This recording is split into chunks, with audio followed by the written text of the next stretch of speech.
کیا الزام ہے، کیا گواہی ہے، کیا شہادت ہے، اس کو اوپن کورٹ میں ہونا چاہیے، اس کو ایک بند کمرے میں نہیں ہونا چاہیے، جیل میں نہیں ہونا چاہیے۔ سر آج پنجاب کابینہ نے نواز شریف کی سزا معطلی کی منظوری دی ہے، اس حوالے سے کیا کہیں گے؟ دیکھیے، قانون میں یہ طاقت تو حکومت کو حاصل ہے، اب یہ طاقت کیوں استعمال کی گئی ہے یہ حکومت بہتر بتائے گی۔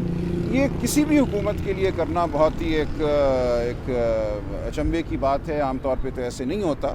مجھے نہیں پتا کہ کتنے ہیں مجرم جن کی سزا کو اس طرح معطل کیا گیا ہے، لیکن بہرحال یہ طاقت ہے، انہوں نے اس کا استعمال کیا ہے۔ باقی اس کا جو ایک سیاسی جو پس منظر ہے یا اس کا جو آگے جو اس کا اثر ہوگا وہ آپ لوگ دیکھیں گے، آپ بات کریں گے، لیکن اتنا ہی میں کہوں گا کہ یہ ایک ان یوزول بات ہے۔ صدر مملکت کے پاس ہے اتھارٹی کہ وہ عمران خان کو کوئی ریلیف دے سکے جیل کے حوالے سے، یا اس کے جب یہ یہاں پر سزا ہو جائے گی یا جو بھی فیصلہ آئے گا اس حوالے سے کوئی بتا دیں؟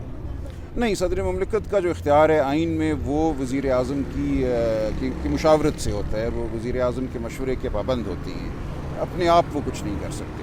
یہ طاقت تو انہوں نے استعمال کی ہے CRPC کے تحت کابینہ نے، پنجاب کابینہ نے، یہ ایک بالکل مختلف طاقت ہے۔ نواز شریف آج یہاں پر سرنڈر کرنے کے لیے آ رہے ہیں، کیا لگتا ہے کہ نواز شریف کو آج ریلیف ملے گا؟ اگر ملے گا تو کس گراؤنڈ؟ نہیں، اب تو انہیں ریلیف چاہیے ہی نہیں، اب تو ان کی سزا معطل ہو گئی ہے، تو اب تو ان کو کیا ریلیف چاہیے؟ ہاں، اب تو ان کو صرف اپنی اپیل کو آگے چلانا ہے تاکہ اپیل کا بالآخر فیصلہ ہو، لیکن ان کو اب سزا معطلی کی تو ضرورت نہیں رہی۔ اب نواز شریف الیکشن لڑنے کے لیے ان کے لیے راہ ہموار ہو چکی ہے یا نہیں؟ جب تک سزا موجود ہے تب تک تو نہیں ہوگی، سزا بھی معطل ہوئی ہے نا۔ جب اگر اپیل ان کی منظور ہوتی ہے اور سزا کو کالعدم قرار دے دیا جاتا ہے تو پھر ممکن ہوگا۔ سر، عمران خان صاحب پر کل فرد جرم عائد ہوئی ہے، اس کا تھوڑا سا ایکسپلین کر دیجیے گا، کیونکہ یہ ایک ٹرم ہے جو عام لوگوں کو سمجھ نہیں آتی۔ دیکھیے، اس کا صرف یہی مطلب ہے کہ ان کو یہ بتایا گیا ہے کہ آپ پہ یہ الزام ہے جس کا آپ نے جواب دینا ہے، جس کے حوالے سے شہادت لائی جائے گی عدالت میں، اور اگر آپ نے اپنے دفاع میں کوئی گواہی شہادت پیش کرنی ہے تو آپ کریں گے۔ ایک طرح سے آپ یہ سمجھ لیجئے کہ الزام کو ایک شکل دی گئی ہے کہ جو کچھ بھی چلان میں تھا، جو کچھ بھی تفتیشی ریکارڈ میں تھا، اس کی بنیاد پہ ٹھوس الزام اگر کوئی ہے تو وہ کیا بنتا ہے۔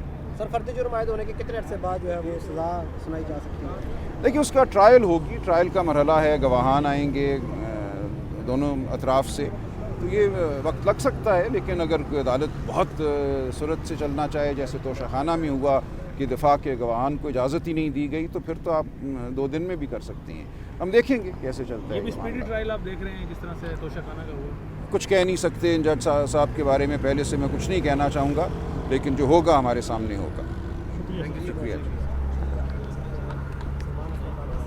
آپ ٹائم لوگے سر؟ جی سر۔